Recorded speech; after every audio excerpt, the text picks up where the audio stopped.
A ver, piensen en esto por un momento. Una historia de amor tan, pero tan grande que se extiende por miles de años, que empieza con el primer rayo de luz y llega hasta la formación de naciones enteras. Bueno, hoy vamos a explorar justo eso, la que podría ser la historia de amor más épica jamás contada.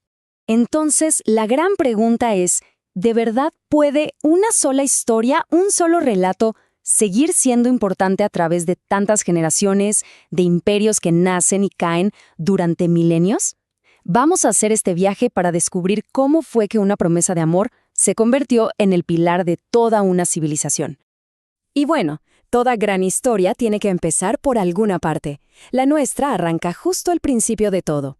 En ese momento en el que no había nada y de repente, con solo una palabra, todo existió. Esta, claro, es la historia de la creación. Fíjense, en solo 6 días, el universo que conocemos tomó forma. Primero, ¡pum!, la luz para separar la oscuridad. Luego, el cielo se estiró sobre nosotros y la tierra se llenó de vida verde. Después, el sol, la luna, las estrellas para marcar el tiempo. Los mares y el cielo se llenaron de animales. Y al final, como la joya de la corona de esta obra increíble, apareció la humanidad. Y se cuenta que, al ver todo lo que había hecho, Dios vio que no era solo bueno, sino muy bueno. Pero claro, como en toda buena historia, la paz perfecta no dura para siempre. Con la primera familia, con Adán y Eva y sus hijos, Caín y Abel, es donde aparece el primer gran conflicto de la historia humana. Y aquí tenemos el primer drama familiar de la historia. 2 hermanos, Caín, que trabajaba la tierra, y Abel, que era pastor. Los 2 le llevan ofrendas a Dios, pero solo una es aceptada. Y en el corazón de Caín, esa aceptación que recibe su hermano se transforma en una envidia terrible, muy peligrosa. Este momento nos enseña una de las primeras lecciones, y una de las más duras, lo frágil que puede ser la paz y lo importante que es cuidar del otro. Pero la historia no se queda estancada en la tragedia, para nada. Al contrario, crece y sigue adelante. Así que demos un salto en el tiempo para conocer a los que llamamos los padres de la fe. Unos hombres que recibieron una promesa increíble y que con su fe le dieron forma a todo un pueblo. Lo interesante aquí es que esta promesa divina no es algo que pasa una vez y ya está. Es más bien un legado, un hilo conductor que va pasando de una generación a otra. Empieza con la fe gigante de Abraham, sigue con su hijo Isaac, y de ahí llega hasta Jacob, quien terminaría siendo el padre de las 12 tribus que formaron la nación de Israel. Es una línea de confianza y destino que no se rompe. Y es que todo arranca con esta promesa, que es de verdad asombrosa. A Abraham se le pide que deje atrás todo lo que conoce y que simplemente confíe. Y a cambio, se le promete que su familia será tan numerosa como las estrellas del cielo. Imagínense, es un pacto basado 100% en la fe, en confiar en algo que todavía no se puede ver. La historia de Jacob llega a un punto clave, un momento que lo cambia todo, durante un encuentro muy particular. Después de pasar toda una noche luchando con un ser misterioso, recibe un nuevo nombre, Israel. ¿Y qué significa? El que lucha con Dios. Este nombre no solo lo va a definir a él, sino que va a marcar el espíritu de toda la nación que nacería de sus 12 hijos. Y aquí la historia da otro giro, uno bastante dramático. Pasan los siglos y el pueblo de Israel ya no es solo una familia, ahora son una nación, pero una nación de esclavos en Egipto.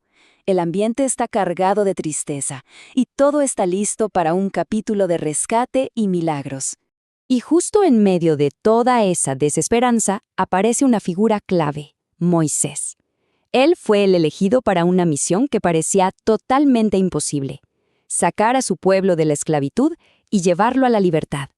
Y este capítulo está lleno de momentos increíbles, pero culmina con ese momentazo en que el Mar Rojo se abre en 2 para que puedan cruzar. Un escape de película. Ya en libertad, en el monte Sinaí, Moisés recibe los 10 mandamientos. Pero ojo, no se trata solo de un montón de reglas, se presentan más bien como principios de amor. Son como una guía para poder construir una sociedad más justa, para vivir en paz tanto con Dios como con los demás. Básicamente, un mapa para poder ser felices juntos. Y con esto, llegamos a la última gran figura de este viaje que estamos haciendo. Un personaje que empieza de la forma más humilde que se puedan imaginar, como un simple pastorcito, pero que termina convirtiéndose en el rey más grande e importante de su nación. La historia de David y Goliat es la clásica historia del pequeño contra el gigante, ¿no? Por un lado tenemos a Goliat, un guerrero enorme que confía ciegamente en su propia fuerza. Y por el otro, a David, un muchacho pastor que tiene como única arma su fe en algo mucho más grande que él. La victoria de David nos enseña que la verdadera fuerza, al final, no siempre está en los músculos, sino en la convicción. El impacto de David fue inmenso. No solo unió a la nación y la convirtió en un reino poderoso, sino que nos dejó los salmos, esos poemas y cantos que hablan de todo lo que sentimos los seres humanos.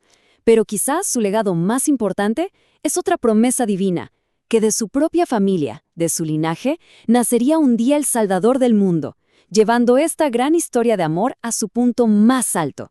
Entonces, cuando damos un paso atrás y miramos todo el panorama, nos damos cuenta de que estas no son historias separadas. La creación, el conflicto, las promesas, la liberación, el reinado, en realidad son todas piezas del mismo gran rompecabezas.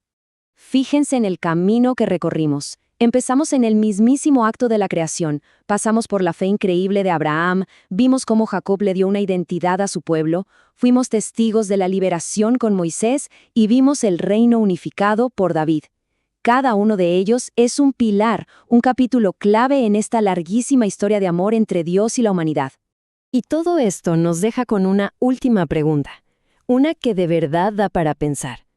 Si esta ha sido una historia que ha continuado sin parar por miles de años, ¿cómo es que continúa hoy? Bueno, esa es una reflexión que queda abierta y que conecta este relato tan antiguo con nuestro propio presente.